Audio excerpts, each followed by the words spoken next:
మదనపల్లిలో నేచర్ వ్యాలీలో premium villa flat owner కావడానికి కింది నెంబర్లను సంప్రదించండి. హలో హాయ్ నమస్తే, వెల్కమ్ టు సుమన్ టీవీ. నేను మీ విజయ్ కుమార్. ఈరోజు మనం తంబళ్లపల్లి నియోజకవర్గం ములకల్చెరువు మండలంలో ఉన్నటువంటి ఎక్సైజ్ పోలీస్ స్టేషన్ వద్ద అయితే ఉన్నాం. అంటే దాదాపుగా ఈ యొక్క లిక్కర్ కేసు, అంటే ఫేక్ లిక్కర్ కేసు ఏదైతే ఉందో ములకల్చెరువులో బయటపడడంతో ఒక్కసారిగా ఈ యొక్క వైసీపీ శ్రేణులందరూ కూడా ఇక్కడికి రావడం అయితే జరిగింది. అంటే ఆ నిరసన కార్యక్రమాలు పెద్ద ఎత్తున వెల్లువెత్తున్నటువంటి ఈ సందర్భంలో ములకల్చెరువు ప్రాంతంలో కూడా ఈ యొక్క ఎక్సైజ్ పోలీస్ స్టేషన్ వద్ద అయితే పెద్ద ఎత్తున కార్యకర్తలందరూ కూడా వైసీపీ కార్యకర్తలందరూ కూడా ఇక్కడ రావడం అయితే జరిగింది. అదేవిధంగా ఇక్కడ వారందరూ కూడా ఏం చెప్తున్నారంటే ఈ రోజు జరిగినటువంటి పరిణామం, రాష్ట్ర ప్రభుత్వం తీసుకున్నటువంటి పరిణామంతో ఈ యొక్క కేసులు వేయాలని చెప్పేసి కూడా చెప్పడం అయితే జరిగింది.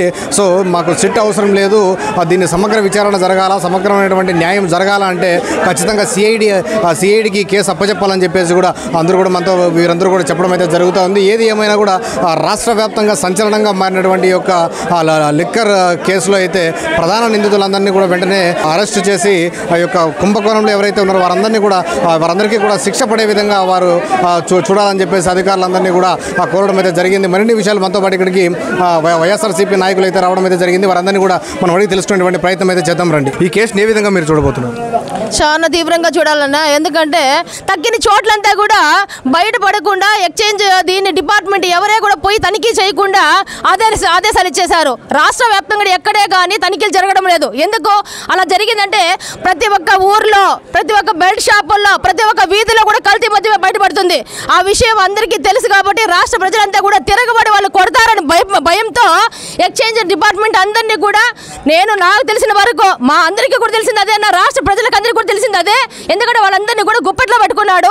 దయచేసి మీ మీడియా సోదరులకు అందరికీ విన్నవించుకుంటున్నారన్న, దీన్ని ప్రజల్లోకి తీసుకుపోయిందనేసి ప్రతి ఒక్క బెల్ట్ షాపుని, ప్రతి ఒక్క మద్యాన్ని, ఈ కల్తీ చేస్తున్న మద్యాన్ని రాష్ట్రంలో ప్రతి ఒక్క జిల్లాలో, ప్రతి ఒక్క తాలూకాలో, ప్రతి ఒక్క గ్రామంలో కూడా మన ఎక్స్చేంజ్ ఆఫీసులు పోయిందనేసి తనిఖీ చేయాల్సిందిగా కోరుకుంటున్నానన్న.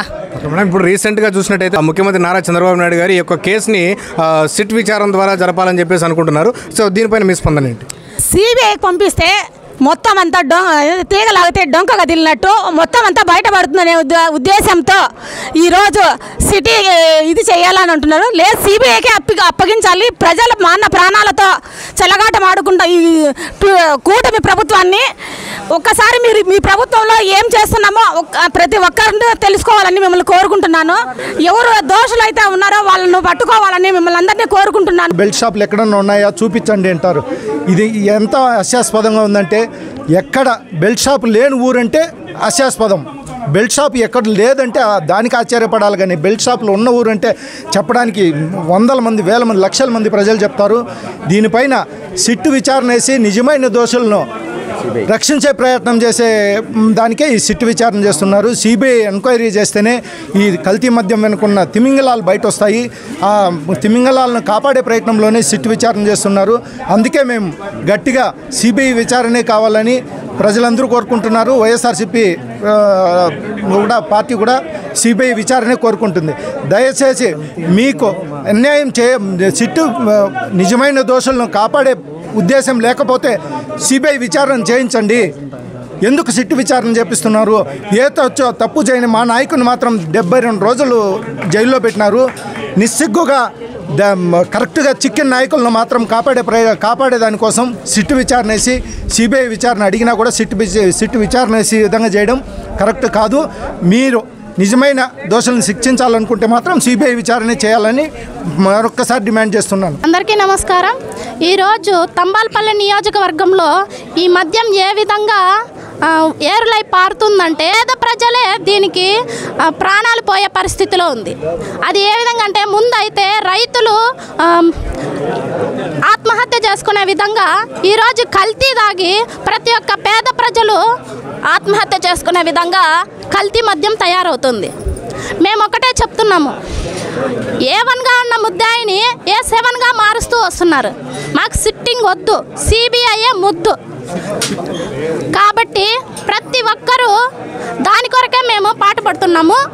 అంతేకాదు ప్రతి ఒక్క పల్లెలోనూ ఈ మద్యము ఎంతో చిల్లర కొట్టులు అయితే ఏమి, డోర్ డెలివరీ అయితే ఏమి, ప్రతి ఒక్కటి మోసంగానే సాగుతుంది.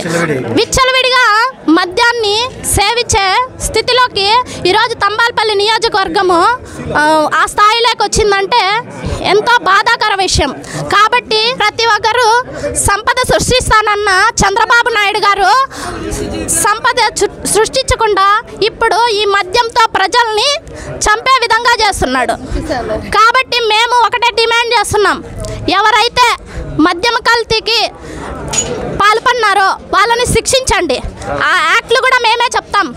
ఎక్సైజ్ 1968 యాక్ట్ 34 ప్రకారము కల్తీ చేసిన వారికి 3 సంవత్సరాల జైలు శిక్ష, కల్తీ మద్యానికి చనిపోయే స్థితికి వచ్చిన అలాంటి వారికి జీవిత ఖైదీ. ఈ యాక్ట్లు కూడా మేమే చెప్తున్నాం. కాబట్టి ఈ యాక్ట్ ప్రకారము ముద్దాయిని మీరు శిక్షించండి.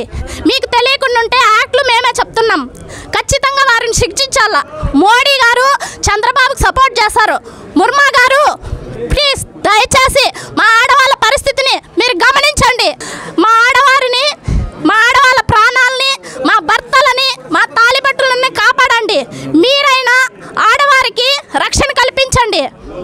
మీరైనా ఈ మద్యము యొక్క మోసాన్ని అరికట్టండి. ప్లీజ్ దయచేసి వేడుకొంచున్నాము. గల్లీ నుంచి ఢిల్లీ దాకా మా గొంతు వినపడాలి.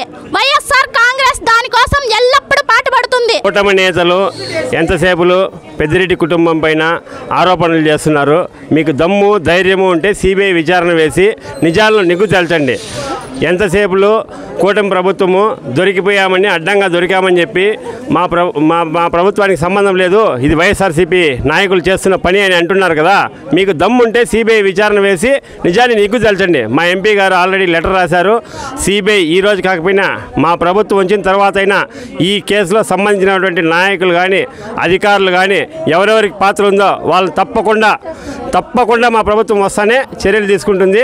ఇందులో ఏమాత్రం డౌట్ లేదు. గుర్తుపెట్టుకోండి, తప్పు చేసినటువంటి అధికారులందరూ కూడా ఏదో వీటి నుంచి సిఐని తప్పి చేసినంత మాత్రాన తెలియదు. ఇంకా ఈ డిపార్ట్మెంట్లో ఉన్నటువంటి ప్రతి ఒక్కరికి తెలుసు, ఇక్కడ ఉన్నటువంటి ప్రతి అధికారికి తెలుసు.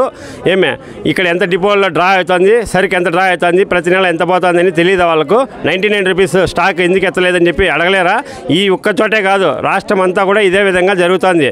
ఎవరెవరికి దీంట్లో సంబంధం ఉందో ఆ అధికారులందరినీ కూడా మా ప్రభుత్వం వస్తూనే దీనిపైనే విచారణ వేస్తాము, సిబిఐ విచారణ వేస్తాము. గుర్తుపెట్టుకోండి, ఈరోజు మీరు తప్పించుకున్నా కూడా రేపు గ్యారెంటీగా దీనికి మూల్యం చెల్లించుకోవాల్సి వస్తుంది.